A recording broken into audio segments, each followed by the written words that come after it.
Hi friends, एपीआईक्यू series चल रही है हमारी इकोनॉमिक्स की। इसमें हम लोग कंसेप्ट भी डिस्कस करते हैं, काफी कुछ रिलेटेड चीजें भी डिस्कस कर लेते हैं और ओवरऑल हमारा पूरी तरह से अगर उससे रिलेटेड कोई भी क्वेश्चन आ गया, बस इस बात का मैं प्रॉमिस करता हूं कि अगर वो टॉपिक जो समझा दिया मैंने उससे रिलेटेड एक भी क्वेश्चन आ गया तो समझ लीजिए आप कर सकते हैं। बस इस बात का प्रॉमिस तो मैं करता हूं, क्योंकि देखिए अभी इकोनॉमिक्स में उसी तरीके से करा रहा हूं जैसे कि पीआईक्यू के थ्रू कंसेप्ट।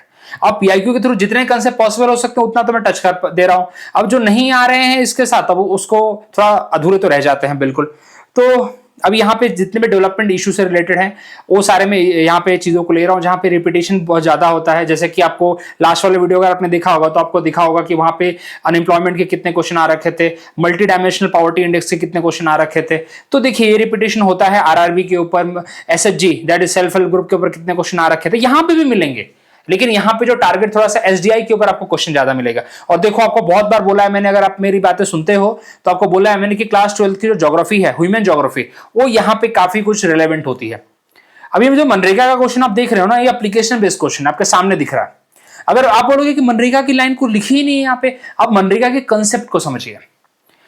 आपको अगर कंसेप्ट पता है मनरेगा का तो ये क्वेश्चन आप कर लेंगे। अगर कंसेप्ट नहीं पता है, सिर्फ आपको लाइनें पता है, 100 दिन का काम मिलेगा, अपने 15 किलोमीटर के एरिया में मिलेगा, अगर क्या बोलते हैं कुछ दिनों तक काम नहीं मिला तो उसके बाद उनको कंपनसेशन, दुनिया भर की चीजें अगर आपको रटा हुआ है तो क्या पता आप ये मिस कर दो, फिर आपको फिर नहीं समझ में आएगा।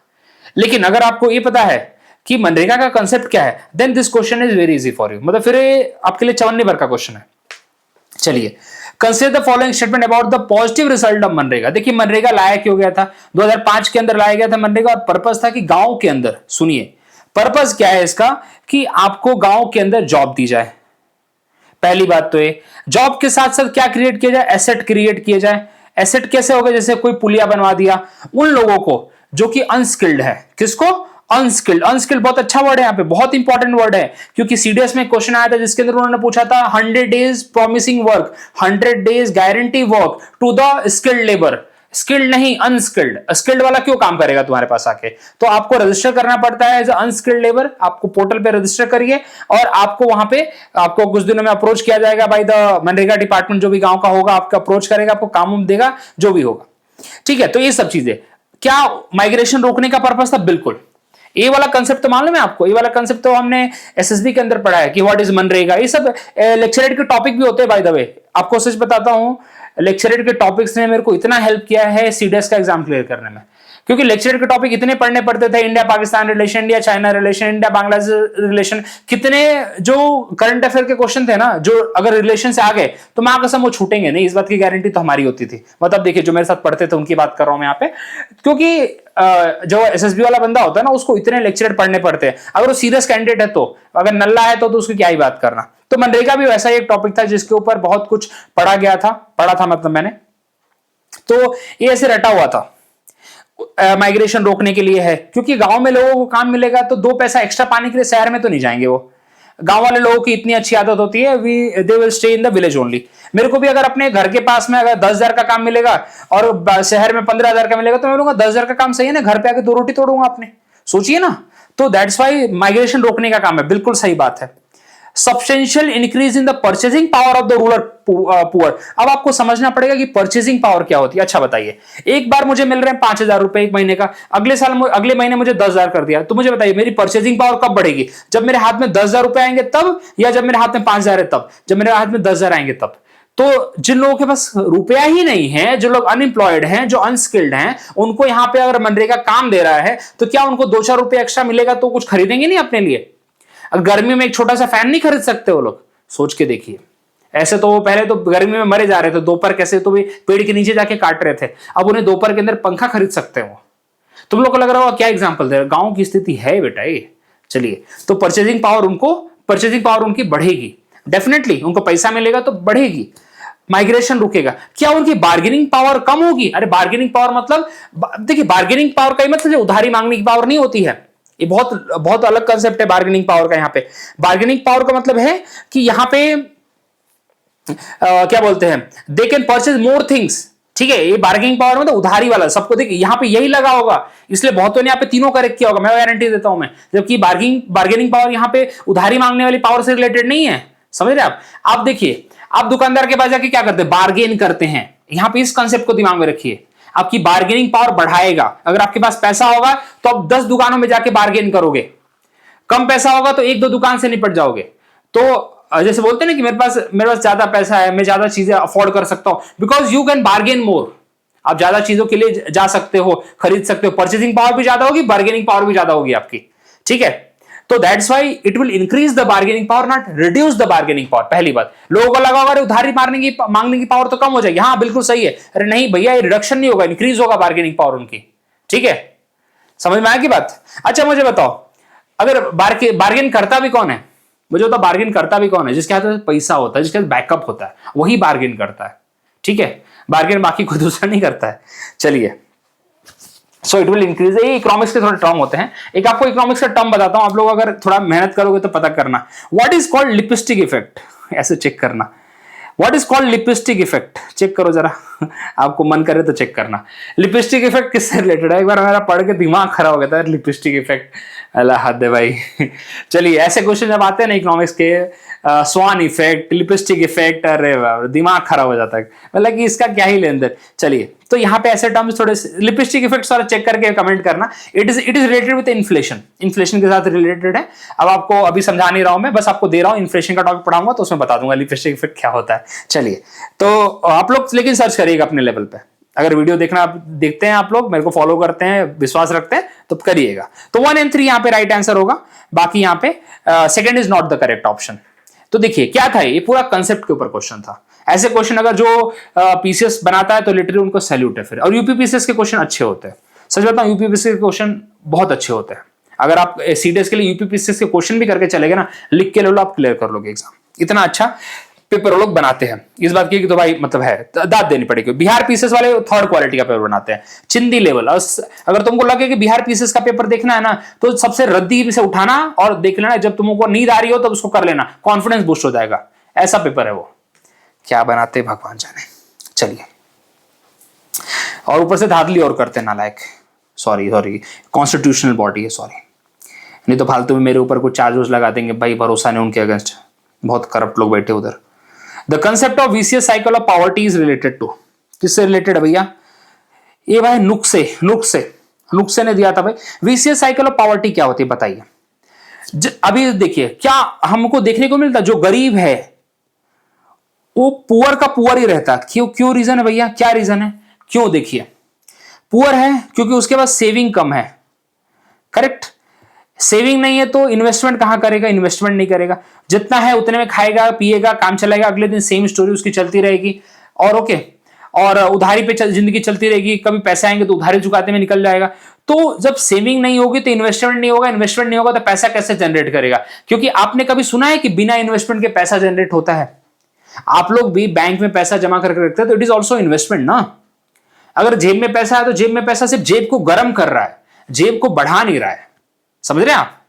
ओके, तो जेब को अगर बढ़ाना है तो बैंक में या कहीं जमीन पे पैसा लगाओ, ठीक है, एसआईपी में पैसा लगाओ। एसआईपी तो भी आजकल छोटी मोटी चीज हो गई, और कुछ बड़ा काम करो। तो कहने का मतलब यहाँ पे क्या कि वीसीएस साइकिल क्या होती है कि जिसके अंदर जो पर्सन है, जो भी सो कॉल्ड पुअर पर्सन है, वो भाई पुअर ही रह जाता है, और अमीर का अमीर बढ़ता है, क्योंकि अमीर knows how to invest the money, और गरीब क्या बोलता है, पहले पेट पाल लो। समझ में आ रही बात? ये थोड़ा अंतर होता है। देखिए यार, सब अपनी अपनी जगह सही है, सबका अपना अपना अप्रोच है, ठीक है, इसमें मैं ज्यादा कुछ बात नहीं करना चाहूंगा। जैसे एक होता है लो, अभी देखो उसकी क्या होती है, लो इनकम होती है भैया, पूरे दिन काम करके आएगा, बोलेगा अब इसके बाद एक्स्ट्रा क्या करो, तो उसकी वो भी टेंडेंसी होती है, कंफर्ट जोन में भी चला जाता है। ये थोड़ा सब्जेक्टिव टॉपिक है, लेकिन ये कंसेप्ट दिया था नुक्से ने, ठीक है। ये आपको इस लेवल के तो नहीं आएंगे, देखिए, लेकिन इस लेवल का पेपर जब बनाते हैं तो लिटरली इनको सैल्यूट करना पड़ता है, ठीक है, कि भाई क्या पेपर बना रहे हो तुम लोग, लेवल है तुम्हारा। चलिए आगे बढ़ते हैं।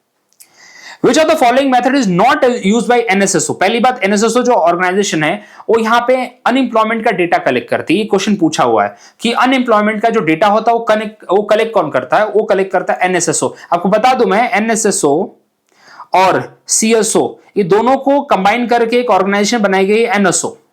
अब आपकी ड्यूटी बनती है इनका फुल फॉर्म निकालो। तो देखो यहाँ पे सेंट्रल स्टैटिकल ऑफिस, एनएसओ का मतलब होता है नेशनल स्टैटिकल ऑफिस, और एनएसएसओ का मतलब होता है नेशनल सैंपल सर्वे ऑर्गेनाइजेशन, ठीक है, बता दिया मैं।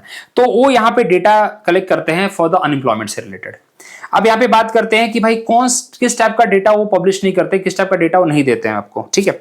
तो देखिए, वो पहली बात है भाई कि आपको यूजुअल प्रिंसिपल स्टेटस तो बिल्कुल देते हैं भैया, कि कितने लोग अनएम्प्लॉयड हैं क्या हो तो बिल्कुल देते हैं, उसमें कोई डाउट नहीं है। ठीक है, यूजुअल प्रिंसिपल अनएम्प्लॉयमेंट स्टेटस वो लोग देते हैं। ठीक है, जो लोग पर्सन जो सिग्निफिकेंटली अनएम्प्लॉयड है साल भर में, उसके लिए डेटा काफी यूजफुल रहता है। मतलब वही जैसा आपको मैंने एग्जांपल दिया था, अगर मेरा वीडियो आपने देखा होगा, कि जो मोस्टली सिग्निफिकेंटली अनएम्प्लॉयड कौन से लोग हैं आजकल। सबसे बड़ी जो अनएम्प्लॉयमेंट मुझे देखने में लग रही है वो है पढ़ी लिखी अनएम्प्लॉयमेंट।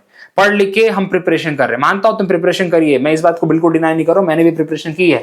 मैं काफी भाई हार्डकोर एस्पिरेंट था डिफेंस का। 17 अटेम्प्ट इसलिए नहीं दिए मैंने, 17 एसएसबी दिए मैंने। 17 कितनों को आती नहीं है, कितने गिव अप कर देते हैं, और वो भी मोस्टली उसमें से 14 मेरे एग्जाम क्लियर है। अब क्यों ब्रैक करूं खुद को, लेकिन 14 एग्जाम क्लियर है। ठीक है, 3 डायरेक्ट एंट्री है, वो भी नसीब से मिल गए थे, क्योंकि मेरे पास ऐसा कोई डिग्री उग्री नहीं थी। वो गलती से एयरफोर्स वालों ने 2 मेरे को पता चला मेरे को मेट की एंट्री आती है, मेट्रोलॉजिकल डिपार्टमेंट के 2 उन्होंने दे दिया, और अपना एक इसकी आगे थे मेरे को, टीएस की आगे थे, वो भी नसीब से।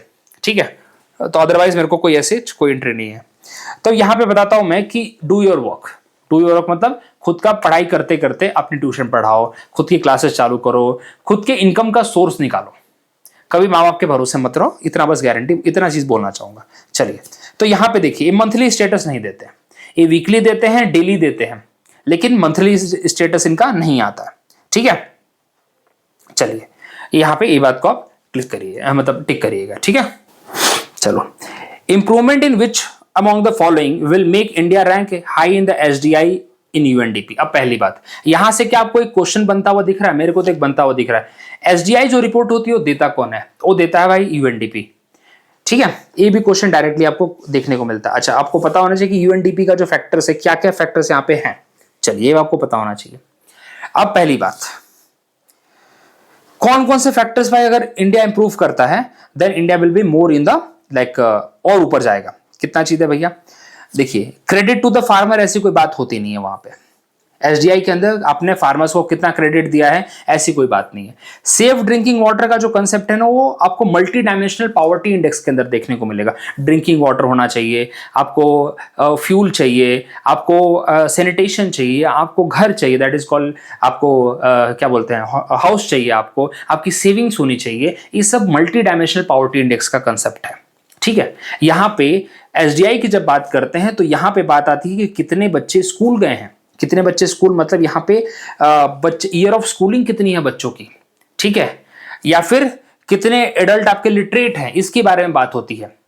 आपकी पर कैपिटा इनकम कितनी है, इसके ऊपर बात करती है। That to in the PPP, purchasing power parity के ऊपर बात की जाती है। यहाँ पे इसके ऊपर, दोनों के ऊपर कोई बात नहीं की जाती। ये तो वैसे भी नहीं है, ये वाला पार्ट तो भी मल्टी डायमेंशनल के अंदर आता है। जो यूएनडीपी एंड ऑक्सफोर्ड पॉवर्टी उसका रिपोर्ट देते हैं, मल्टी डायमेंशनल पॉवर्टी इंडेक्स जो देते हैं, वो देते हैं भाई यूएनडीपी प्लस ऑक्सफोर्ड पॉवर्टी, ये देते हैं मिलके।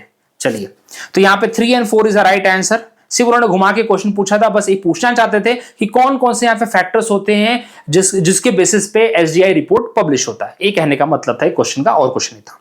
चलिए, अब जरा यहाँ पे मैंने कुछ चीजें, देखो यार, हाँ, अब बताते हुए थोड़ा बुरा क्या बोलूं मैं। देखिए यार, मैंने क्लासेस चालू की हैं, ऑनलाइन क्लासेस हैं, और अब खुद रेट देख सकते हैं, बहुत ही नॉमिनल कॉस्ट है। मई से स्टार्ट कर रहा हूं मैं, और यहाँ पे 1-to-1 सेशन आपके लिए मतलब रहेगा ही रहेगा, और आपको वीडियोस मिलते रहेंगे। 1-to-1 सेशन मेरे साथ रहेगा, इंटरेक्शन होता रहेगा, और पर्सनल गाइडेंस रहेगा। आप खुद देखिए, 2 महीने के अंदर आपको मैंने इतनी सारी चीजें बता दी, तो जब आपको मैं प्रॉपर आपके अगले एग्जाम तक की प्रिपरेशन कराऊंगा, तो फिर कितना डीपली क्या क्या चीज आपको कराऊंगा आप सोच सकते हैं। इस बात की गारंटी दूंगा कि आप एग्जाम क्लियर कर लो।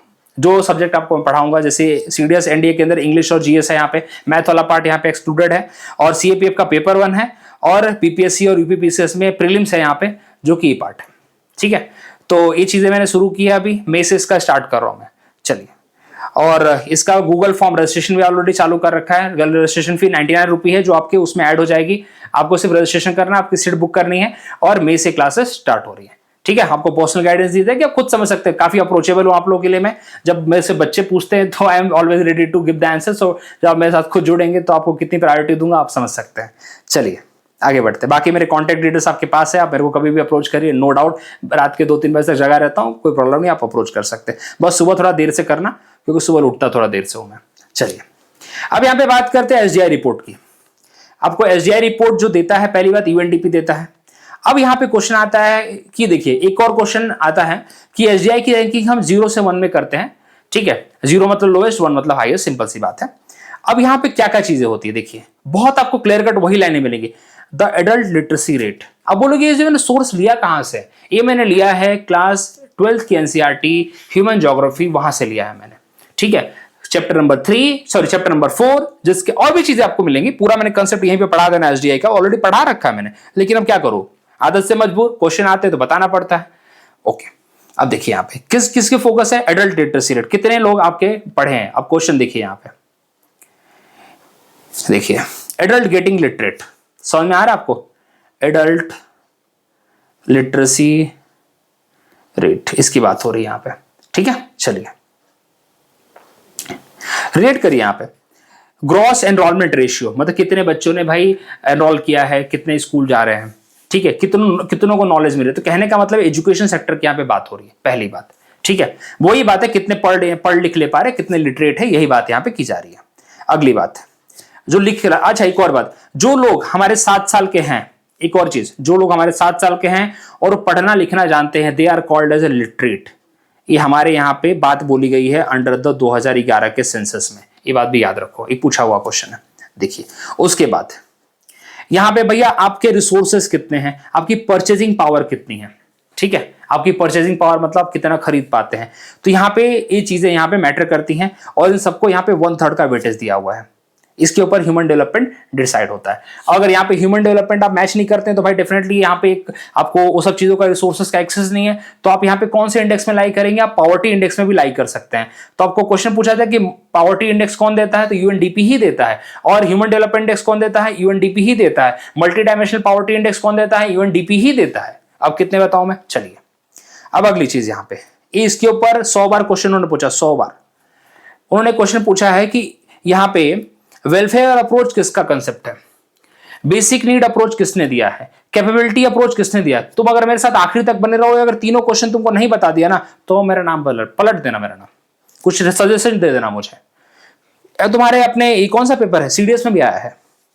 देखो सबसे पहले मुझे बताना है कि बेसिक नीड अप्रोच क्या होती है। बेसिक नीड अप्रोच मतलब रोटी कपड़ा मकान, रोटी कपड़ा मकान के साथ सैनिटेशन आ जाता है, इस चीज पे दिमाग में रखना।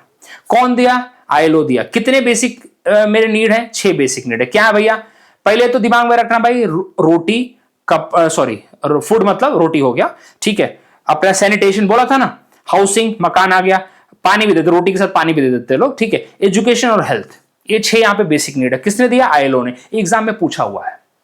कैपेबिलिटी अप्रोच सबसे बेस्ट अप्रोच है, मतलब आपकी अपने औकात के हिसाब से आपको जो अपॉर्चुनिटी मिलेगी आप उसके लिए काम करेंगे और आप उसके हिसाब से सक्सेसफुल होंगे या फिर अनसक्सेसफुल होंगे। बेसिकली इसके ऊपर डिपेंड करता है, आपको फ्रीडम दी जाएगी, आपको फ्रीडम दी जाएगी, आप क्या चूज करना चाहते हैं, क्या आपके लिए बेस्ट है, आप अपने हिसाब से चाहिए। That is called capability approach, अपनी औकात के हिसाब से, सीधी बात, नो बकवास। किसने दिया, अमर्त्य सेन जी ने दिया, ठीक है।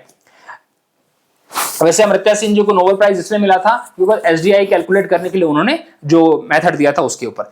इनकम अप्रोच क्या होता है, इनकम अप्रोच होता है भाई कि जितना आप कमाएंगे उसके बेसिस पे आप उतनी फैसिलिटी एंजॉय करेंगे, उतना फ्रीडम एंजॉय करेंगे, फाइनेंशियल फ्रीडम की डायरेक्टली बात होती है। और वेलफेयर अप्रोच क्या है, देखिए वेलफेयर अप्रोच थोड़ा सा अपोजिट अप्रोच है। ये अप्रोच यहाँ पे गवर्नमेंट का है, गवर्नमेंट आपके लिए वेलफेयर कर रही है और आप कुछ किए नहीं जा रहे, आप गवर्नमेंट के भरोसे बैठे हैं। तो यहां पे सोशलिस्टिक अप्रोच है। वेलफेयर अप्रोच मतलब सोशलिस्टिक अप्रोच जो कि गवर्नमेंट आपके लिए करेगी। यहां पे it is a negative approach, it is a negative approach. Why it is a negative approach, क्योंकि सरकार कर रही है, लेकिन सरकार किसके पैसे से कर रही है, सरकार कुछ अमीर लोगों के पैसे से कर रही है, बिजनेसमैन के पैसे से कर रही है। क्योंकि बाकी जो गरीब लोग हैं वो तो बोल ही रहे हमको तो सरकार से पैसा आ ही रहा है, हमको तो ट्रांसफर पेमेंट आ रही है। ट्रांसफर पेमेंट मतलब वो होती है, बार बार बोलता हूं, ट्रांसफर पेमेंट के ऊपर आपको क्वेश्चन आया है, भूलना मत। ट्रांसफर पेमेंट वो पेमेंट होती है जब आप खुद से मेहनत नहीं करते, आपको फ्री का पैसा आता, उसको बोलते हैं ट्रांसफर पेमेंट, ठीक है। जैसे एक पेंशन होती है। अब देखिए थोड़ा यहां पे मैं इकोनॉमिक्स के हिसाब से बता रहा हूं मैं, लेकिन जो आप बताइए, आप अगर आपके फादर लेट सपोज किसी कंपनी में काम करते हैं, क्या कंपनी में 50 साल काम 30 साल काम करने के बाद उनको कंपनी पेंशन देती है? उनका ही फंड उन्हें रिटर्न देती है जो कुछ उन्होंने जमा किया होगा, पेंशन नहीं देती अलग से। लेकिन सरकार डिफेंस में पेंशन देती है, तो डिफेंस का जो पेंशन है it is also a transfer payment. अगर आपके जैसे बहुत सारी स्कीम गवर्नमेंट चलाती है, हमारे यहाँ पे जो महाराष्ट्र में स्कीम है लड़की बहन योजना, मतलब औरतों को कुछ 1,500 रुपए 2,500 रुपए आते हैं। वो क्या है, क्या वो लड़कियों ने उसके लिए मेहनत की है? कुछ नहीं। वो एक तरह से वोट बैंक की पॉलिटिक्स भी होती है, बाय द वे बताऊं आपको मैं। It is called transfer payment. तो transfer payment is negative approach. मेरे को कोई, मैं कंपनी चलाऊं, अगर मेरे को कोई बोले कि भाई अपने एम्प्लॉय को 10 साल काम किया, उसको आप 11 साल उसके लिए कुछ पेमेंट दो, मैं सोचूंगा यार क्यों पेमेंट दूं मैं? आपने 10 साल काम किया, आपको बहुत अच्छे से रखा गया है, आपके साथ मेरे रिलेशन बहुत अच्छे हैं, आपको मैं काम सर्च करके दे सकता हूं, अपने यहाँ पे काम दे सकता हूं, लेकिन फ्री का पैसा थोड़ा सा सोचना पड़ेगा मुझे। ठीक है, क्या पता आपको अगर, हाँ अगर आप डिसेबल हो गए मेरे काम करने की वजह से, कुछ ऐसी चीज हो गई, तो डेफिनेटली एक उस संबंध के हिसाब से आपकी फैमिली को टेक केयर करना, वो सब जरूर किया जा सकता है। ये मैं अपने पर्सपेक्टिव बता रहा हूं, मेरा पर्सपेक्टिव है। क्या पता किसी और का पर्सपेक्टिव और गलत होगा और अलग होगा, सॉरी। तो यहां पे अलग अलग अप्रोच है, लेकिन वेलफेयर अप्रोच गवर्नमेंट जनरली रखती है, सोशलिस्टिक गवर्नमेंट रखती है ज्यादा करके। चलिए, हमारी गवर्नमेंट का कुछ वेलफेयर अप्रोच भी होता है, कोई इनकम अप्रोच भी होता है, सारे अप्रोच हमारी गवर्नमेंट लेके चलती है। तुम बोलोगे क्या सिर्फ एक ही अप्रोच से चलता है क्या? नहीं, सारे अप्रोच हमारी गवर्नमेंट लेके चलती है। ठीक है, सारे अप्रोच हर एक पर्सन लेके चलता है यार, हर एक पर्सन सारा अप्रोच लेके चलता है। गवर्नमेंट आपको अपॉर्चुनिटी भी देती है। ठीक है, गवर्नमेंट जहां पे बेसिक नीड अप्रोच की बात होती है उसके ऊपर भी ध्यान देती है, रोटी कपड़ा मकान के ऊपर सोचती है। जब मनरेगा की बात करती है, बोले इतने इतने से कम इनको रोटी कपड़ा मकान का तो काम हो जाएगा। वेलफेयर अप्रोच जहां पे जिन लोग कुछ नहीं कर पाते हैं उनको थोड़ा बहुत क्या बोलते हैं, हेल्प करने की बात करती है, बोले आपको कुछ हम पैसे दे देंगे। ठीक है, यूनिवर्सल बेसिक इनकम की आपने बात की होगी। यूनिवर्सल बेसिक इनकम उसका मतलब होता है कि हर एक पर्सन को कुछ 2,000 1,000 कुछ रुपए आएंगे अकाउंट में। ये कंसेप्ट है वो universal basic income. I think Sikkim ने प्लान किया था कि उसको इंप्लीमेंट करेगा वो, लेकिन सिक्किम नहीं कर पाया। अब सिक्किम कर भी सकता है क्योंकि सिक्किम के पास भाई पैसे जनरेट करने का पावर है, पॉपुलेशन बहुत कम है उसके पास, उनके पास हाइड्रो एनर्जी पावर जनरेट करने की क्षमता है, उनके पास टूरिज्म की क्षमता है। ये देखो, ये सब जो डेमोग्राफिक संतुलन जो इतना दिमाग में बैठा है, इसलिए बैठा है थैंक्स टू एसएसबी। एसएसबी ने इतनी सारी चीजें समझा दी कि डिस्कशन हो जाता है कभी कभी। अच्छा, इनकम अप्रोच क्या है? आप कमाओ, आपको फायदा मिलेगा। ये तो सिंपल कंसेप्ट है। ये सारे कंसेप्ट हम देखते हैं। अब आपको अगर सारे कंसेप्ट अभी तक लर्न नहीं हुए तो मां कसम फिर आप टाइम पास करने के लिए बैठे हो। चलो आगे बैठो, आगे बढ़ो। ये चारों अप्रोच के ऊपर क्वेश्चन आएगा, दिमाग में रखना, दिमाग में रखना। अच्छा, यहां पे देखिए, आपको मैंने लास्ट वाले वीडियो में बताया था कि सेल्फ हेल्प ग्रुप का कंसेप्ट और किसने दिया था? ये दिया था भैया हमारे मोहम्मद यूनिस ने। ये मोहम्मद यूनिस वही हैं जो आज बांग्लादेश के कौन है, जो यहां पे अभी पीएम बने बैठे हैं, वही टेम्पररी पीएम बने बैठे हैं, वही है Mohammad Yunus. Self help group का कंसेप्ट दिया था उन्होंने, ग्रामीण बैंक का कंसेप्ट दिया था। ग्रामीण बैंक का कंसेप्ट मतलब वही जिसके अंडर आरआरबी वाले हैं।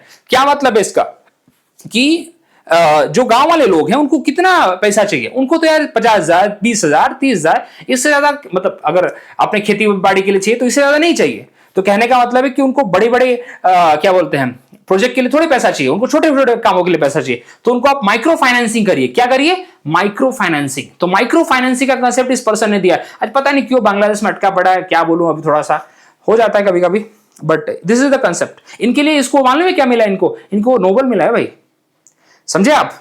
सेल्फ हेल्प ग्रुप का कंसेप्ट भी तो वही है कि 10 लोग मिलकर अपना बिजनेस चालू करेंगे, उनका फायदा होगा। ये यही कंसेप्ट है यार। चलिए,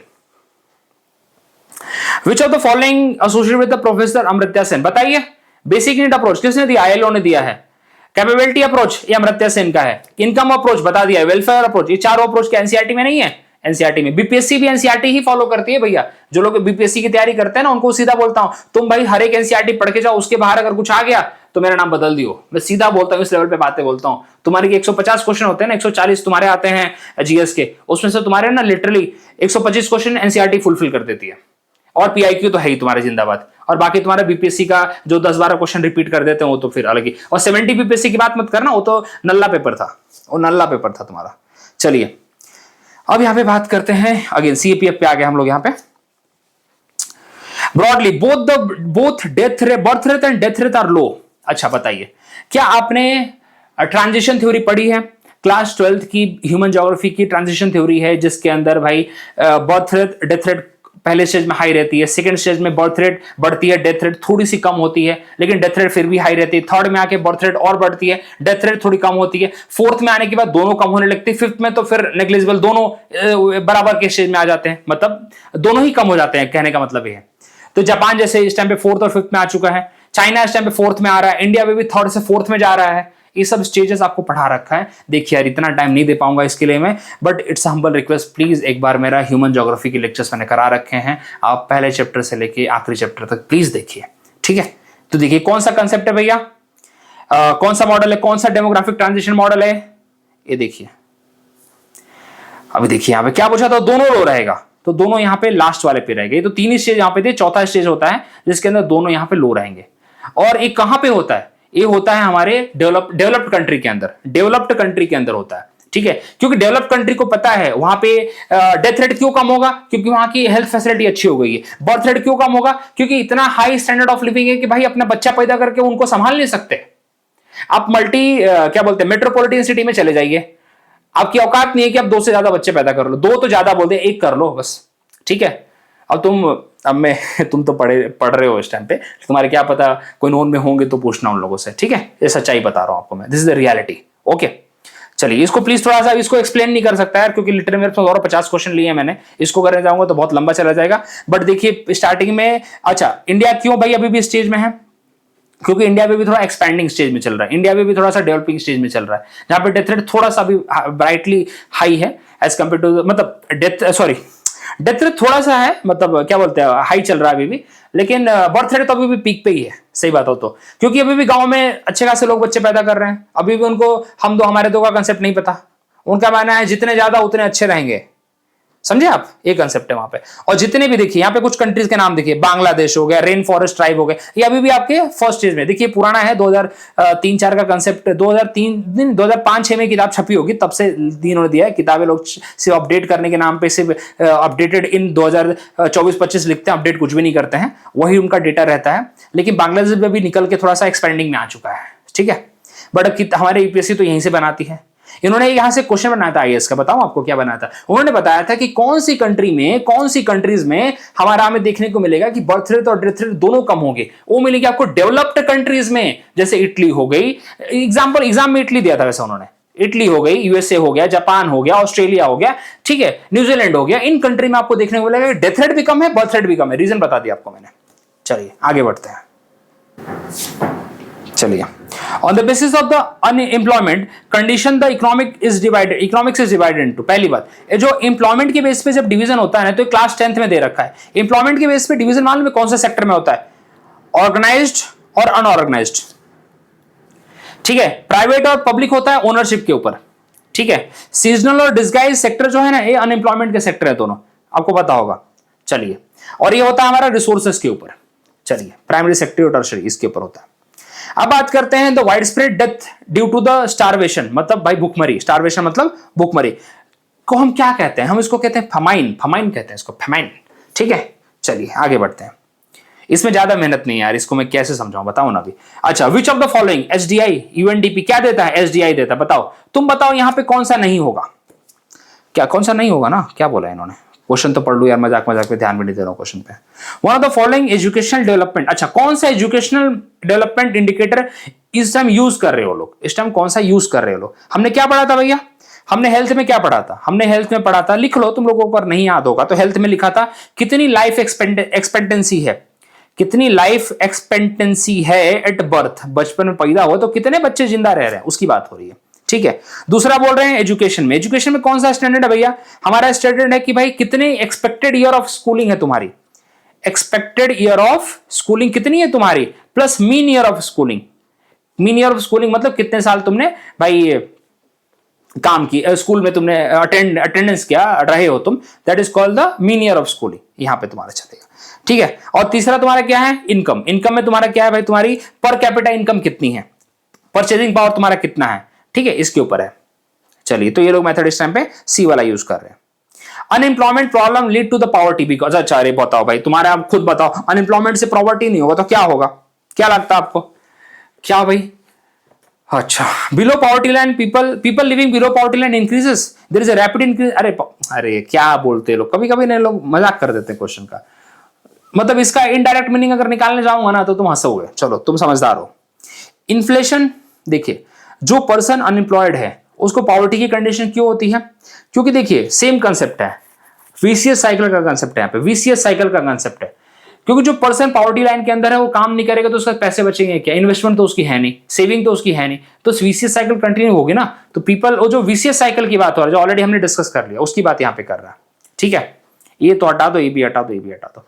ठीक है, रैपिड इंक्रीज इन पॉपुलेशन, मालूम है क्या बोल रहे, अनएम्प्लॉयड होगा तो क्या करेगा, बच्चे पैदा करेगा, कहने की बात ये क्या ऑप्शन देते हो तुम लोग। चलो, most of the unemployed in India is structural. क्या बोल रहा हूं, स्ट्रक्चरल। कैसे स्ट्रक्चरल होता क्या मालूम है तुमको, स्ट्रक्चरल क्या होता है, अभी टेक्नोलॉजी की डिमांड है लेकिन तुमको कुछ आता ही नहीं है, तुमको कंप्यूटर चलाने के लिए डिमांड है, तुमको कंप्यूटर चलाना नहीं आता। कहने का मतलब है what is the need for the factory, what is the need for the industry, but you don't know that. और इस टाइप की, मालूम है इस टाइप की अनएम्प्लॉयमेंट किसी भी कंट्री के लिए अच्छी होती है। तुम बोलोगे अच्छी होती है, हाँ अच्छी होती है। क्यों अच्छी होती है, ये लोगों को फोर्स करती है कि वो काम सीखें, लोगों को मजबूर करती है कि वो काम सीखें। अगर लोग काम फिर भी नहीं सीखते हैं तो सच में वो नल्ले हैं, फिर किसी काम के नहीं है फिर। ठीक है, it force the people to learn the things, this is called structural unemployment and this is very very good for the country, any country, for the progress. ठीक है, अगर लोग सीखेंगे तो काम मिलेगा, नहीं सीखेंगे काम नहीं मिलेगा। तो सीखना कौन सी गलत बात है क्या, बताओ मुझे। आज मैं तुमको एग्जांपल देता हूं, आज के टाइम पे तुम टीचर बन के किसी स्कूल में चले जाओ, तुमको सबसे पहले पूछा जाएगा क्या तुमको बेसिक कंप्यूटर नॉलेज है या नहीं है। तुम बोलोगे नहीं है, तुम बोलो दरवाजा दिख रहा है, तुम वहां से निकल जाओ। तो बोले तुमको कितनी नॉलेज है, तो हमारी नॉलेज से तुमको लेन देन नहीं है, क्या तुमको बेसिक कंप्यूटर नॉलेज है, तुम बोलोगे नहीं, उसकी नॉलेज नहीं है। ठीक है, तो बोले जाओ सीख के आओ। समझ में आ गई तुम्हें, अब तुम समझ, अब रिलेट करो इससे। एक टीचर जिसको इतना पढ़ा लिखा है, ब्लैक बोर्ड पे पढ़ा सकता है, अच्छा सबको पीपीटी में भी उसको बना के दो, क्या पीपीटी बनाने ही नहीं आती तो कौन पढ़ाए, कैसे पढ़ाएगा वो। क्वेश्चन तो ये आ गया अभी यहाँ पे। तो देखिए, अभी टीचर है, अच्छी नॉलेज है, लेकिन तो बोलोगे बहुत बुरा हो रहा है। काय का बुरा हो रहा, नीड किसकी है, जरूरत किस चीज की है। क्या मेरे को भाई इस टाइम पे चीजें नहीं आती थी, मैंने सीखी, क्या बचपन से माँ के पेट से सीख के आए थे, क्या अभिमन्यु थे तुम, बताओ। चलो, तो तुम अभिमन्यु नहीं थे, तुमने भी काम सीखा है, तो भाई स्ट्रक्चरल अनएम्प्लॉयमेंट है तो तुम काम सीखो ना, क्या प्रॉब्लम है। एक डिस्गाइज अनएम्प्लॉयमेंट होती है, डिस्गाइज अनएम्प्लॉयमेंट होती है कि जरूरत से ज्यादा एक फील्ड में लगे, ज्यादा करके वो प्राइमरी सेक्टर में होता है। इसके ऊपर एक वीडियो ले चुका हूं मैं, जरा उसको पढ़िएगा आराम से। चलिए, एक होता है भैया हमारा सीजनल अनएम्प्लॉयमेंट, सब पूरी जनता जानती है कि भाई जो फार्मर होता है, जो कंस्ट्रक्टर वर्कर होता है भैया, वो अपने एक सीजन तक काम करता है, लेकिन फिर दूसरे सीजन में भाई, दूसरे से मतलब बारिश वारिश आ गई तो उस टाइम पे, या किसान के साथ ऐसा होता है जब उसकी फसल कट गई क्या करेगा वो, मतलब कुछ टाइम के लिए वो कुछ काम ही नहीं कर रहे हैं, they are unemployed. Cyclic poor कौन है बताइए, साइक्लिक पुअर, साइकिल चलाता हुआ पुअर, नहीं, साइक्लिक पुअर कौन है, वो पुअर है भैया जिसकी अपनी जो हालत है ना, वो पुअर से नॉन पुअर के पीछे बहुत कम है, आता जाता रहता है। तो थोड़ा पैसा आ गया तो पुअर, थोड़ा पुअर से ऊपर आ गया, जब थोड़ा पैसा कम हो गया वापस पुअर हो गया। ए है, बी है। अब इसके ऊपर समझाने लायक कुछ नहीं है यार, अब बताइए, खुद पढ़ के समझने वाली चीज है। अच्छा बताइए, डिस्गाइज अनएम्प्लॉयमेंट क्या होता है, unemployment resulting from the change in the technology. ये वाला कौन सा अनएम्प्लॉयमेंट है, ये तो स्ट्रक्चरल है ना यार, अभी तो पढ़ा हमने, टेक्नोलॉजी चेंज हुई, तुम अपने आप को चेंज करो। आज के टाइम पे लोग बोलते हैं एआई हमारी जॉब ले रहा है, अरे एआई कोई जॉब नहीं ले रहा, तुम एआई सीख तो लो एक बार। एआई किसने बनाया, एआई ह्यूमन नहीं बनाया ना, तुम एआई सीखो तो सही, तुम एआई के एक्सपर्ट बन जाओ, किसने रोका है तुम्हें। पॉइंट इज दैट कि don't want to learn the thing so you will be fire, simple. देखिए, marginal productivity is labour is low, ये होता है डिस्गाइज अनएम्प्लॉयमेंट में। मैंने समझा रखा आप लोग ऑलरेडी, क्वेश्चन रिपीट हुआ है ये, आई थिंक यूपीएससी का क्वेश्चन उन्होंने जेपीएससी में डाला है। ठीक है, मतलब जो थर्ड वाला पर्सन, जैसे दो लोगों का काम है लेकिन वो 3 लोग कर रहे हैं, तो तीसरा जो पर्सन है उसकी प्रोडक्टिविटी जीरो है बाय द वे, उसकी जरूरत भी नहीं है। आपको समझा चुका हूं एग्जाम्पल देके बहुत बार कि 5 लोगों का काम है, 5 को 100 रुपए मिल रहा है काम के लिए, लेकिन वहां पे 10 लोग और 5 लोग एक्स्ट्रा जुड़ गए, अब 10 लोग मिलकर वो काम को करेंगे। लेकिन क्या सच में 10 लोगों की जरूरत है वहां पे, नहीं है, सिर्फ 5 लोग कर सकते हैं उसको, क्योंकि 500 रुपए जो बटेगा अब 10 लोगों में बटेगा, सबको 50-50 मिलेगा। क्या रुपया बढ़ा वहां से, नहीं, रुपया अभी भी 500 का 500 ही जनरेट हो रहा वहां से 1 रुपया एक्स्ट्रा नहीं बढ़ा। तो प्रोडक्टिविटी, मार्जिनल प्रोडक्टिविटी बढ़ी क्या, 5 लोगों के जुड़ने के बाद कुछ एक्स्ट्रा पैसा मिला क्या, नहीं मिला। That is called disguise unemployment. एक कहां पे है, प्राइमरी सेक्टर में, एग्रीकल्चर सेक्टर में है। चलिए आगे बढ़ते हैं। Which of the following is the method to eradicate the poverty? देखिए, अब इन्वेस्टमेंट करिए, आप मेरा पहला वीडियो देखिए इकोनॉमिक्स का, आपको समझ जाएगा कि पॉवर्टी कैसे हटाई जाती है। सेविंग बढ़ाइए, देखिए बात तो सही है, सेविंग बढ़ाओगे तो बिल्कुल एक तरह से भाई आपके पास बुरे टाइम के लिए पैसा रहेगा, गलत बात नहीं। पॉपुलेशन कंट्रोल बहुत सही बात है, पॉपुलेशन कंट्रोल करेंगे, रिसोर्सेज आपके पास ज्यादा रहेंगे। अब मैं बोलता हूं अगर इंडिया की पॉपुलेशन यार 150 करोड़ ना होते हुए सिर्फ अगर 50 करोड़ होती तो आपको नहीं लगता हम खुशहाल होते मतलब हम सबके पास नौकरियां होती, ठीक है, हम सब भाई अपना अपना कुछ और कर, गवर्नमेंट क्या पता 50 के 50 करोड़ में से बहुत सारे गवर्नमेंट बोले गवर्नमेंट जॉब तो आके ले जाओ भैया, गवर्नमेंट जॉब को लेने नहीं आ रहा है, बताओ ऐसी हालत होती। मतलब population control is very important. All the above is the more suitable answer, more suitable answer all of the above. चलिए, पब्लिक डिस्ट्रीब्यूशन सिस्टम क्यों लाया गया भैया? Providing food security to the poor. हाँ यार, पैसे बच्चों मतलब जो गरीब होता है यार उसके पास पैसे नहीं होते यार, उसको थोड़ा कम पैसे में ना हो जाता है, काम हो जाता है उसका। ये किसका कंसेप्ट है? ये हमारा प्राइस सीलिंग का कंसेप्ट है, ऑलरेडी हमने पढ़ रखा, प्राइस फ्लोर, प्राइस सीलिंग। मेरे वीडियो देखते रहिए यार, तुमको बहुत कुछ क्लियर करा दूंगा मैं, ठीक है।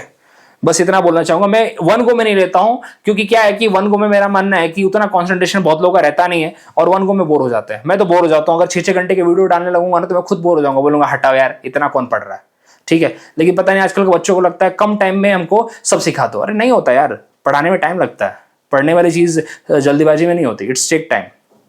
चलिए, टू प्रिवेंट होर्डिंग, हाँ बिल्कुल, पब्लिक डिस्ट्रीब्यूशन सिस्टम उसका भी पर्पस है। To prevent over charging by the trader, बिल्कुल सही बात है, क्योंकि सस्ते दाम में लोगों को देना है यार, जो गरीब लोग हैं उनके लिए, ऑरेंज कार्ड वाले होल्डर हैं, सच में गरीब हैं, उनके लिए। तो all of the above is the more appropriate answer here, ठीक है। PDS system, which of the following indices most suitable to access the intensity of the poverty in India? Poverty index, multi dimensional index. Sir multi dimensional index मालूम क्या बताता है? कि हमारे बच्चों का मतलब न्यूट्रिशन कितना मिल रहा है, उनका स्टंटिंग, उनका ग्रोथ हो रहा है कि नहीं हो रहा है, क्या उनको क्या बोलते हैं प्रॉपर न्यूट्रिशन मिल रहे हैं कि नहीं मिल रहे हैं। उसके बाद आपके घर में भाई चूल्हा चौका कैसे चल रहा है, आपकी स्टैंडर्ड ऑफ लिविंग किस पे डिफाइन हो रही है, आप कितना कमा रहे हैं, कितनी सेविंग कर रहे हैं, सैनिटेशन है या नहीं है, आपको हेल्थ फैसिलिटी है या नहीं है, इस सब के ऊपर डिपेंड करता है। आप नीति आयोग का मल्टी डायमेंशनल पॉवर्टी इंडेक्स पढ़िए, नीति आयोग का, अभी आपको मल्टी डायमेंशनल पॉवर्टी इंडेक्स पढ़ा चुका हूं इससे पहले मैं, नीति आयोग का पढ़िए, उसके अंदर 10 कैटेगरी ऐसी आपको मिलेगी, करा दूंगा, वो भी करा दूंगा, अभी यहाँ पे थॉट में नहीं था वो मेरे, वो भी करा दूंगा, ठीक है। तो this is the most appropriate, ठीक है, मोस्ट कॉम्प्रिहेंसिव जो हमारी कंट्री के लिए जा सकता है। चलिए आगे बढ़ते हैं। नीति आयोग उसको पब्लिश करता है। मेनली 3 सेक्टर हैं, 3 बड़े बड़े सेक्टर हैं जिसको दिमाग में रखते हैं, हेल्थ, एजुकेशन और स्टैंडर्ड ऑफ लिविंग की बात होती है। तीनों के ही ब्रॉड कैटेगरीज आपको देखने को मिलेगी। इसको 1/3 है, इसको 1/3 है, और इसको भी 1/3 है। चलिए, टोटल 10 इन टोटल 12 है, 10 तो अपने ह्यूमन डेवलपमेंट इंडेक्स उसके पास है अपना, ठीक है। मेनली कौन कौन से, चलो मैं थोड़ा सा याद है मेरे को बता देता हूं, या थोड़ा सा उतना दिमाग में नहीं रहता। देखिए, न्यूट्रिशन आता है बच्चों के लिए, न्यूट्रिशन की बात होती है, न्यूट्रिशन फॉर द चाइल्ड। उसके बाद एडोलेसेंट मोर्टेलिटी, बच्चों की मोर्टेलिटी, एडोलेसेंट मोर्टेलिटी की बात आएगी। मैटरनल हेल्थ, माँ की हेल्थ कैसी होती है। उसके बाद बच्चे स्कूल कितने साल गए हैं, ईयर ऑफ स्कूलिंग कितनी होगी, स्कूल की अटेंडेंस कितनी होगी उनकी, और आपके घर में चूल्हा चौका कैसे चलेगा, मतलब कुकिंग फ्यूल क्या चाहिए आपको, आपके घर में क्या बोल शौचालय है या नहीं है, आपके घर में पानी कैसे आ रहा है, ड्रिंकिंग वाटर चाहिए, इलेक्ट्रिसिटी आ रही कि नहीं आ रही है, कैसे रहोगे, हाउसिंग है कि नहीं है, कुछ सेविंग है या नहीं है, आपके बैंक अकाउंट है या नहीं, ये सब चीजें होती हैं। देखो मोटा मोटा, देखो मेरे को कोई याद नहीं है यार, मैं बहुत जनरलाइज चीजें बता रहा हूं कि यही सीखा है मैंने। Economics is all about understanding, economics is not all about mugging up and mugging up, then you will be, चलो मैं बोलना नहीं चाहता अभी, समझदार हो आप। चलो आगे बढ़ते हैं। Okay, human development index is a composite index. अब बताइए, ह्यूमन डेवलपमेंट इंडेक्स कितनी बार रिपीट हो गया तुम्हारा भैया? कंपोजिट इंडेक्स किसका है? लाइफ एक्सपेक्टेंसी है, एजुकेशनल अटेनमेंट है, पर कैपिटा है, तीनों चीजें हैं यहाँ पे। लाइफ एक्सपेक्टेंसी तो सब जगह थी, यहाँ पे ये हटा दो, न्यूट्रिशन हटा दो। देखिए यहाँ पे ये भी हटा, इन्फ्लेशन की बात हमने कभी नहीं की, इसकी बात की। लाइफ एक्सपेक्टेंसी कितना जी रहे हो आप, कितना एजुकेशन स्टैंडर्ड आपने अचीव किया, और कितना पैसा है तुम्हारे पास, इसकी बात हो रही है। Which of the following indicator include the National Multi Poverty Index? अब देखिए 2023 तुम्हारा आ गया ना सीडीएस। जो सीडीएस के प्यारे बच्चे हैं उनको लगता है कि सिर्फ सीडीएस का क्यों नहीं करा रहे हो सर, हम तो सिर्फ सीडीएस दे रहे हैं। अरे बच्चों, सीडीएस के साथ तुम्हारा क्या सीएपीएफ में क्वेश्चन नहीं आया क्या, मल्टी डायमेंशनल पॉवर्टी इंडेक्स का? आया कि नहीं आया? आईएएस में क्वेश्चन आया कि नहीं आया? तुम क्या मतलब तुम्हारे लिए यूपीएससी अलग से पेपर बना रही है क्या? ये मेरे को सीडीएस वाले बच्चे, जो एनडीए वाले खतरनाक है यार। एनडीए वाले क्या बोलते हैं, हमारा पेपर का क्वेश्चन क्यों नहीं कराते हो भैया? अरे यार तुम समझो ना, तुम्हारे लिए भी है, तुम इसके ऊपर आ जाएंगे तुम्हारी, मतलब तुमको यूपीएससी सबसे सिंपल पेपर देती है यार, तुमको बच्चा मानती है, बच्चा, और तुम अपने आप को बड़ा समझने की कोशिश करने लगते हो। अच्छा हाँ, क्या नहीं होगा यार, छोड़ो, बस इसकी बात करते हैं, क्या फालतू ज्ञान देना। Which of the following indicator is included, अच्छा इंक्लूडेड बोला है यहाँ पे, in the national multi dimensional poverty index के अंदर ऐड किया हुआ है। देखते हैं, यहां पे दिया है भाई year of schooling, year of schooling कितने साल तुमने भाई अटेंड किया, ठीक है, ये यहाँ पे उन्होंने इंडिकेटर ऐड कर रखा है, ठीक है। अब आपकी ड्यूटी बनती है थोड़ा सा national multi dimensional poverty index, आप जरा एक बार खोल के देखिए अपने इसका क्या होता है, नीति आयोग का ईयर ऑफ स्कूलिंग आपको देखने को मिलेगा एजुकेशन सेक्टर के अंदर, ठीक है। तो यहाँ पे एजुकेशन के अंदर क्या क्या चीजें आती हैं, अटेंडेंस रेट आता है, अटेंडेंस रेट आता है, उसके बाद आपका आता है भैया स्कूल अटेंडेंस की बात हो रही है यहाँ पे, और ईयर ऑफ स्कूलिंग की बात होती है, ये सीधी बात है। लिटरेसी रेट, लाइफ एक्सपेक्टेंसी तो ऑफकोर्स है, लेकिन वहां पे अपने इसमें आता है, तो year of schooling is a important thing. चलिए एजुकेशन सेक्टर में आता है। चलो अब बताओ अनएम्प्लॉयमेंट के ऊपर, अब बताओ चेंज इन टेक्नोलॉजी, क्या पढ़ लिया कि नहीं पढ़ा तुमने, चेंज इन टेक्नोलॉजी। अब इसके ऊपर दिमाग लगाऊं, स्ट्रक्चर अनएम्प्लॉयमेंट, दिमाग भी नहीं लगाना चाहता इसके ऊपर, आगे बढ़ो। तुम बोलोगे सीडी, इससे पहले सीडीएस के ऊपर कौन सा पेपर आया था जिसमें देखना एक क्वेश्चन रिपीट हुआ है, Who among the following formulated the concept poverty measurable development indicator in the Indian subcontinent? Dadabhai Naoroji जी ने poverty and the British rule, unbritish rule उन्होंने दिया था ना, इन्होंने ही कॉइन किया, ठीक है, काफी कुछ उन्होंने कॉइन किया वैसे तो बताओ। देखिए तो दादाभाई नौरोजी जी का कंसेप्ट है, और इन्होंने जो एक किताब लिखी थी पॉवर्टी एंड अनब्रिटिश रूल, कौन सी किताब है, पॉवर्टी एंड अनब्रिटिश रूल, जिन्होंने इसमें बताया था भैया कि पॉवर्टी लाइन कितनी हो चुकी। उन्होंने बोला था कि अगर जो पर्सन 16 से 35 रुपए के बीच में कमा रहा है वो पॉवर्टी लाइन के ऊपर है। वैसे बताऊं उनका थोड़ा सा स्टैंडर्ड उतना सही नहीं था, क्योंकि इन्होंने जो डाटा कलेक्ट किया था वो उन लोगों से किया था जो कि जेल में कैदी थे, उन लोग, इसलिए उसको जेल क्या बोलते हैं जो इन्होंने रिपोर्ट थी, जो पॉवर्टी इंडेक्स था, वो इसको बेसिकली जेल पॉवर्टी इंडेक्स बोलते हैं उसको, ठीक है, क्योंकि जेल के कैदियों का उन्होंने डाटा कलेक्ट करके किया था, बच्चों का, महिलाओं का, बहुत सारों का उन्होंने मिस कर दिया था। आरसी दत्त भी काफी बड़े ये है अपने इकोनॉमिस्ट रहे हैं, ओके। अब बताइए मनरेगा क्या, मनरेगा 100 दिन का काम, unskilled worker, fix guarantee, job की गारंटी मिल रही है यहाँ पे, 175 डे दिखा, बताओ क्या करूं, गलत कर दूं, हाँ गलत होगा ना। इट गिव, अच्छा क्या करेक्ट पूछा रे बाबा, करेक्ट पूछा है, it give higher wages to women worker, नहीं, सबको एक ही काम मिलेगा, सबको एक ही पैसा मिलेगा। People are generally given both skilled and unskilled, नहीं, सिर्फ अनस्किल्ड, सिर्फ और सिर्फ unskilled, this is implemented only rural, हाँ भैया रूरल एरिया में ही है, बिल्कुल ये लाइन सही है। ये मालूम है चारों लाइनें कहां लिखी है, मतलब इसी के रेफरेंस में चारों लाइनें मालूम कहां लिखी है, क्लास 9th के एनसीईआरटी में लिखा, क्लास 9th के एनसीईआरटी में। यार सही बताऊं ना, मेरे पास बहुत टाइम बहुत कम बच रहा है, बिकॉज बहुत सारी चीजें करना पड़ रहा है मेरे को, अदरवाइज मैं आपको ना जब किताबों से लाइनें उठा के डालना चालू करूंगा तुमको लगेगा कि एनसीईआरटी कितनी इंपॉर्टेंट है, ठीक है। मेरे एनसीईआरटी से पेपर क्लियर किया यार, मैं क्या बोलूं तुम लोगों को, ठीक है। तुमको तो अभी दुनिया भर का पता नहीं 100 एकेडमी आ रखी है ये सब कंटेंट देने के लिए, हमारे टाइम पे तो study IQ was one of the जो पायनियर था, अन एकेडमी बस चालू हो रहा था, अन एकेडमी पे तो भरोसा भी नहीं करता था मैं, ठीक है। Study IQ, I still believe study IQ is the best and best, हमेशा से अच्छा रहा है मेरे लिए, बहुत कुछ फॉलो किया मैंने वहाँ पे, गौरव गर्ग सर पढ़ाते थे, प्रशांत धवन सर थे, पहले भी थे, महिपाल सिंह राठौड़ सर थे, मैं तीनों को ही जानता हूँ बस, अभी तो बहुत सारे टीचर्स आ गए वहाँ पे, लेकिन I believe all the teachers are good there, ठीक है, बहुत अच्छे टीचर्स हैं वहाँ पे। अब बात करते हैं यहाँ पे, if you are browse a table of recent period showing life expectancy at birth for all categories of rural, urban and male female division for all the state of India, you are not likely to observe that. बहुत बड़ा question है भैया, लेकिन समझते हैं, ठीक है। Urban life expectancy is higher than the rural one, पहली बात है। अब मुझे बताओ कि urban life expectancy not likely है क्या, देखिए अर्बन लाइफ एक्सपेक्टेंसी इसलिए ज्यादा है क्योंकि भाई वहां पे हेल्थ फैसिलिटी अच्छी मिल रही है, आपको मिलेगा कि हेल्थ फैसिलिटी आपको ज्यादा अच्छे से मिल रही है वहां पे, बात सही है, ये बात मान के चलिए आप, अर्बन में आपको मिलेगी, रूरल में थोड़ी कम मिलेगी। Male life expectancy is higher than the female, देखिए ऐसा नहीं है, ऐसा नहीं है, आपको वीमेन की ज्यादा देखने को मिलती है, मेन की कम देखने को मिलती है, डेटा के बेसिस पे बाय द वे, लेकिन ये थोड़ा सा आपको डाउटफुल ले सकता है, लेकिन इस पे तो गारंटी ले लो आप, ये सही है, ट्रू है। नॉट पूछा था तो ट्रू के साथ में जाता हूं, B is the right answer हो रही एज पर द, चलिए। द मिसमैच, देखो mismatch in the regional and the occupational pattern of job, मतलब कितना चाहिए और कितने आपके पास है, कौन सा होगा बताओ, स्ट्रक्चरल होगा, रिपीट हुआ ना, तुम्हारा ही पेपर 2021 का 2023 में रिपीट हुआ था, मतलब कितनी जॉब की रिक्वायरमेंट है, तुम्हारी औकात क्या है, यही बात है, ऑक्यूपेशनल पैटर्न क्या चल रहा है और तुमको नॉलेज कितनी है, बस यही बात है, स्ट्रक्चरल, समझ में आ गई होगी बात तुमको। साइक्लिक अनएम्प्लॉयमेंट मालूम है क्या होती है, ज्यादा करके जब इकोनॉमिक कंडीशन डाउनफॉल में होती है ना, जब रिसेशन चल रहा होता है तब होता है, हमें रिसेशन देखने को आता है, तो बहुत सारे लोगों का ले ऑफ चालू हो जाता है, ले ऑफ मतलब उनको सीधा जॉब से निकाल दिया जाता है। चलिए आगे बढ़ते हैं। अच्छा, which of the following is the biggest cause of incidence of migration female, ये आपको पढ़ा चुका हूं मैं, ये है भाई मैरिज, एक गांव से दूसरे गांव में जाते हैं उसको भी माइग्रेशन ही कहते हैं, ज्यादा करके ह्यूमन में होता है, ठीक है। चलिए, which of the following is statement is correct regarding the, not correct, देखिए ये आपको क्लास 12th का एक सेक्स कंपोजिशन करके चैप्टर है, चैप्टर नंबर 2। उसके अंदर आपको पिरामिड्स में मिलेंगे मेल और फीमेल के।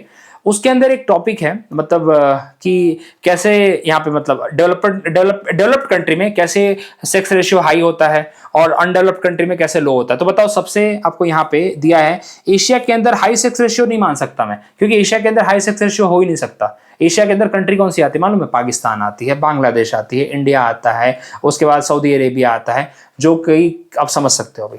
तो कैसे हाई हो सकता है? तो ये तो पहले, ये तो जो पढ़ा लिखा थोड़ा समझदार है ना, वो समझ जाएगा।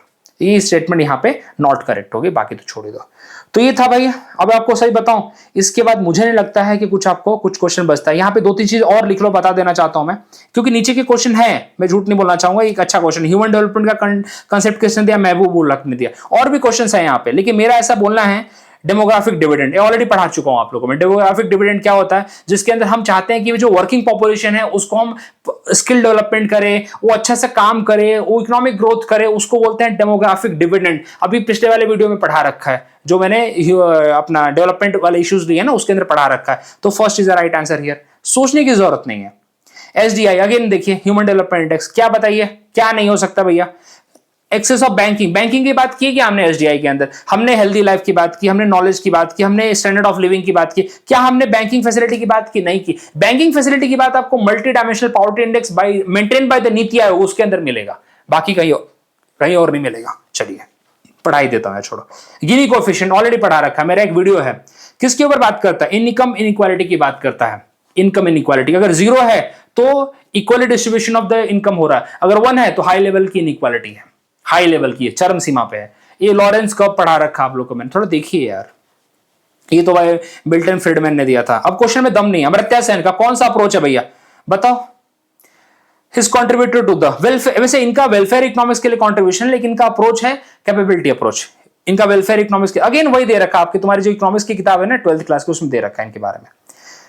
ऑल इंडिया सेंसस सीधा लाइन दे रखी। फर्स्ट अटेंडेंट मायो ने किया था, मायो लॉर्ड मायो ने चालू किया था। रेगुलरली अंडरटेकन 1881, ठीक है। क्या 5 साल में होता? नहीं 10 साल में होता, थर्ड गलत है। ये सीधा आपको स्टेटमेंट, आपको एक दिन मैंने ना, अगर मैंने टेलीग्राम चैनल फॉलो करते ना, उसके अंदर मैंने शेयर भी किया था। सीधा ये दोनों लाइनें ऐसे लिखी हुई थी, ये दोनों ऐसी ही लिखी हुई थी। तीसरी तो गलत है वैसे, ठीक है। इंडिया अनऑर्गेनाइज सेक्टर, चलो आखिरी क्वेश्चन तक आ गया। इंडिया की अनऑर्गेनाइज सेक्टर की क्या समस्या है भैया? Labour is more in number than it is organise. बिल्कुल सही भैया, लेबर यहाँ पे ज्यादा है अनऑर्गेनाइज सेक्टर में। जॉब सिक्योरिटी है क्या? Job security and work regulation are better in organise, गलत है नहीं।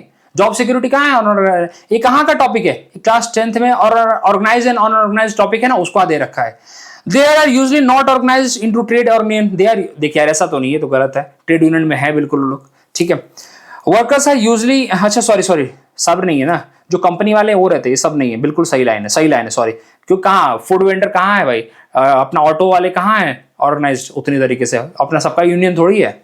Workers are usually employed for the limited number of days, बिल्कुल सही बात है। उनका कोई फिक्स वेजेस नहीं है, काम करने का तरीका फिक्स नहीं है। तो यहाँ पे सेकंड को हटा दो, फर्स्ट, थर्ड एंड फोर्थ सही है यहाँ पे। ये अनऑर्गेनाइज सेक्टर की कहानी है, सही बता रहा हूँ मैं यहाँ पे।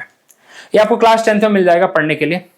So this is all about the development sector of the economy, और जो मैं काफी कोशिश की डीपली कवर करने की, जिसके अंदर आपको अनएम्प्लॉयमेंट का टॉपिक समझा दिया मैंने। सो होपफुली आपको समझ में आया होगा। एसडीआई का कंसेप्ट हो गया, मल्टी डायमेंशनल पॉवर्टी इंडेक्स खत्म हो गया, हमारा यहाँ पे डेमोग्राफिक डिविडेंड भी हमने पढ़ लिया। सो इस तरह हमारा ये सीरीज कंप्लीट होता है। सीरीज क्या नहीं, अभी बहुत सारे और भी टॉपिक है, लेकिन डेवलपमेंट इकोनॉमिक्स वाला पार्ट खत्म हो गया मोस्टली। सो मिलते हैं अगले वीडियो में। 5 ईयर प्लान बचा हुआ है, आज थोड़ा सा बहुत सारे काम में फंसा हुआ था, नहीं ले पाया मैं, बट 5 ईयर प्लान कल मैं पक्का ले लूंगा। कंप्लीट वीडियो आएगी 5 ईयर प्लान के ऊपर, सब डन कर दूंगा, उसमें कुछ भी नहीं बचेगा। इसी तरीके से पढ़ाने का तरीका मेरा यही रहेगा। और जो इंटरेस्टेड हो, मेरा गूगल का फॉर्म, आपको मैं रजिस्ट्रेशन फॉर्म आपके डिस्क्रिप्शन लिंक में डाल दूंगा, प्लीज जुड़िए। आपका मैं मेक श्योर कराता हूँ कि आपकी भाई तैयारी 100% कराऊंगा मैं। जब खुद मैं 2 महीने के अंदर इतनी जान तोड़ के पढ़ा सकता हूँ, तो आपके ऊपर जब एक रिस्पॉन्सिबिलिटी लूंगा तो कितने अच्छे तरीके से कराऊंगा, और रेट भी बहुत नॉमिनल रहे, ठीक है। तो होपफुली आप ज्वाइन करेंगे। मिलते हैं अगले वीडियो में।